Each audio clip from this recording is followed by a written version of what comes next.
ఈ ల్యాండ్ మీకు ఉంటే మీరు దాన్ని రెగ్యులరైజ్ చేసుకోవాలంటే మీరు 32,000 అక్కడ మార్కెట్ ఎస్ఆర్ఓ వాల్యూ ఉంటే మీరు చేతులు కింద మారింటే 64,000 కట్టాలని మనం పెట్టినాం. ఇప్పుడు రేవంత్ రెడ్డి గారు ఏమంటున్నారు తెలుసా? 32,000 వాల్యూ ఉంటే ఎస్ఆర్ఓది కేవలం 10-11,000 కడితే చాలు, మీకు ఇచ్చేస్తాం, మీరు తీసేసుకోండి.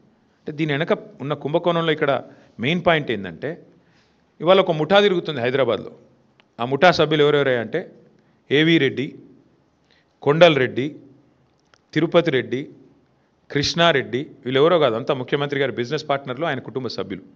మొత్తం అగ్రిమెంట్లు చేసి పెట్టుకున్నారు. ఇవన్నీ మొత్తం ఈ భూములన్నిటికీ అగ్రిమెంట్లు, వెనకాల ఎంఓయూలు, ఒప్పందాలు అన్నీ కుదుర్చుకున్న తర్వాతనే మళ్ళీ దీని మీద ఆర్ఆర్ ట్యాక్స్ ఉంటుంది. ప్రతి దగ్గర ప్రభుత్వానికి వచ్చేది 30%, మళ్ళీ తర్వాత 60%, 70% రేవంత్ రెడ్డి గారికి, కాంగ్రెస్కు ట్యాక్స్ కట్టాలి, కప్పం కట్టవలసిందే.